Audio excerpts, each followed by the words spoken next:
7th and 8th position right now. They were in 13th and 14th before the caution.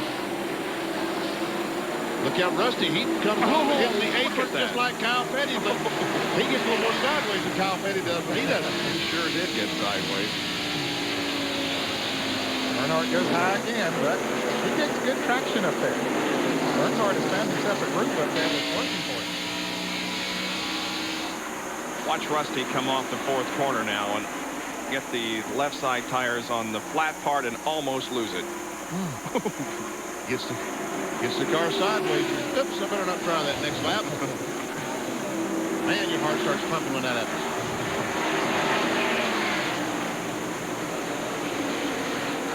There's Martin. Mark Martin continues to lead over Petty, Jarrett, Marlin, and Ken Schrader. We'll be back with more from Darlington in a moment. You can see while you're in the area of Darlington attending the races, this is a statue of Francis Marion, which was built last year on the campus of Francis Marion University. Now, this guy was known as you'll see in just a moment as we see his face, the Swamp Fox. I can understand why. Great Revolutionary War hero of this area, Francis Marion. Mark Martin is the man of the hour, maybe of the day. He's leading this Winston Cup race here at Darlington today by just almost a half a straightaway now on Kyle Petty. Yeah, he's pulling away. Boy, I'll tell you, that Ford is fast today. You just did an interval a moment ago. What was it? I sent it downstairs. Oh, here it is. Yeah, okay. It's almost 2 seconds, as a matter of fact, the interval between 1st and 2nd position. There we see him go by Jeff Gordon. There's the interval. That's what I did. 1.93 between 1st and 2nd. Jarrett is 4.1 seconds behind. Marlin is 4.4. And Schrader 5.1. Now, folks, I want you to understand that if this is no marvelous thing that Jenkins did, he punched the button 5 times. Well, at least I know how to do it. Well, yeah. You? No, I don't. Okay. That was pretty impressive. Thank you. It's not anything you figured up in your head. No, that's for sure. Yeah. It didn't take any addition or subtraction, or I'd be in trouble.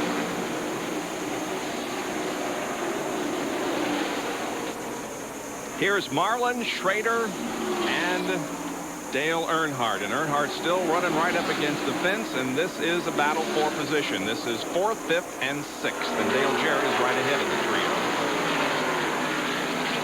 Look, Earnhardt ran on the apron going in turn 3 instead of coming off the corner.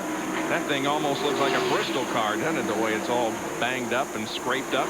Ever see Dale Jarrett? Looks like Dale's off the pace a little bit, Ned. Well, he's not running as fast as he was before. I don't know if that chassis adjustment they made during the pit stop maybe hurt him a little bit or what, Danny, but after the car runs several laps, it seems to pick up and or doesn't lose as much speed as some of the others. Earnhardt is coming on, though. Let's go to the pits and John Kernan for an update there. Well, Ned, it was no serious problem. You recall these guys were talking about maybe a little smoke from Dale Jarrett's car earlier before that last pit stop. Well, what happened? The left front fender was pushing on the tires, so Jimmy Makar and the crew had to pull that away. They say they got the car fixed. Everything's okay right now. Dale's just riding around, enjoying this Sunday afternoon drive. Earnhardt up against the fence again. Now, he has pulled away from Rusty Wallace. We saw them battling a little bit earlier. Earnhardt is 15 car lengths ahead of Rusty Wallace. And just a little bit ago, it was the other way around. Rusty was a better race car than Earnhardt. So evidently, the changes they're making are working for Earnhardt because he passes Sterling Marlin to take over 4th place. Well, Earnhardt still has a lot of fans because they all just rose to their feet and waved their hats and handkerchiefs and whatever when Dale took that position away from Sterling. And said, go, and they're all now waving, go, go, go. Mark Martin continues to pull away from Kyle Petty as the others begin to close in on these. Earnhardt, Jarrett, and all of those are closing in on Kyle Petty right now. He's just to the left there. Dick Trickle, black flag by NASCAR. Yeah, he just went to pits not too long ago, didn't he?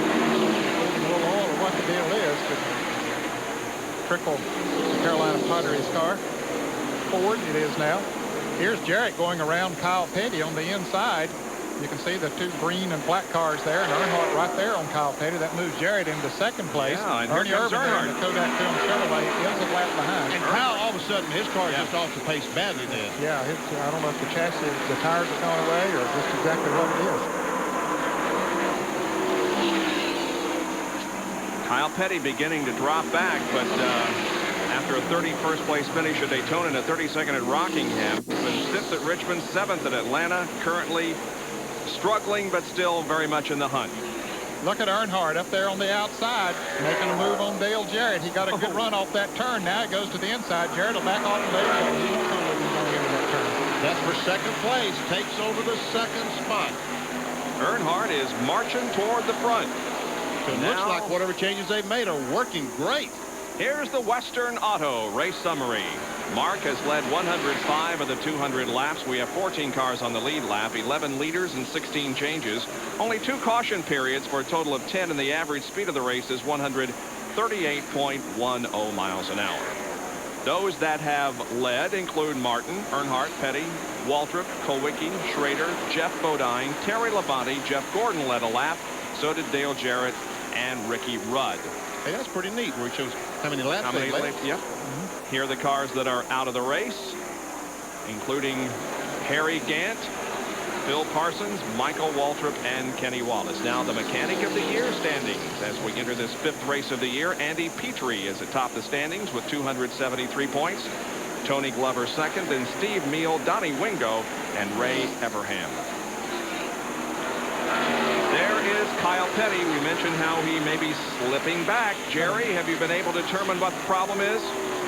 Bob, listening with the crew here, apparently Kyle has commented that the car is just too tight and will not turn in the corners. He can't get in the corners hard because he's afraid the car won't turn. If it doesn't turn at Darlington, there's only one thing to stop you. That's the concrete. They don't want that to happen. They'll bide their time, try to stay in the top 5 or 10, and hopefully maybe get a caution flag or adjust that car on the next pit stop. Let's check in further down pit road with John Turner. Well, Jerry, we're commenting about Mark Martin now. He's just seemingly running away from everyone. We were also talking about the adjustments Earnhardt made to his car. Earnhardt's crew did. Well, Mark Martin's crew loosened that car up, took a round of wedge out of it. Apparently, that car is really hooked up. But remember, he was running really well on worn tires. We'll see if this adjustment continues to run as well whenever he does wear down his tires a little bit more. We're past the 200 lap mark. 367 laps complete this race. So far, it's been pretty much dominated by Mark Martin. He has the lead currently over Dale Earnhardt. At 180 miles an hour, Darrell Waltrip can't afford a bad part. Ouch. Transouth Financial 500 from Darlington Raceway. Live coverage here on ESPN. Here's a battle for position as Rusty Wallace has taken over 3rd from Dale Jarrett. You mentioned a moment ago, Benny, that Dale Jarrett's car doesn't seem to be running quite as good as it was. He's had a little bit of a push today, and the skies are overcast right now. And when the sun's out, he runs faster, but now there's overcast. That hurts the pushing situation, makes him push even more. They mentioned in the pits that Mark Martin had taken around the wedge out of his car. That is making him take off now during this overcast condition. Rusty Wallace has moved to 3rd position. Let's take a lap from him, and then we'll go 1,000 feet above and watch him from the family circle blitz. Here's Rusty. Oh, and Jimmy Spencer's in the wall, and Bobby Labonte spins down in turn 1 and 2. And then we see him waving, the NASCAR official waving, the caution flag is out. Jimmy Spencer has made contact with the inside wall. Oh, man, he's really pretty heavy contact with that right side. Yep. Well, he's had a tough weekend here. Tore up a car yesterday in practice. And then that car looks almost identical It to that sure car. does. The right side was the damaged part yesterday, and so it is today. Here it is. Watch Labonte spin after Spencer had gotten into the wall.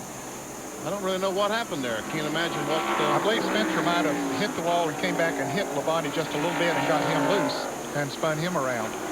And then I believe he came down and hit the wall there on the inside, too. Looked that way. Yeah. He's driving it back to the pits.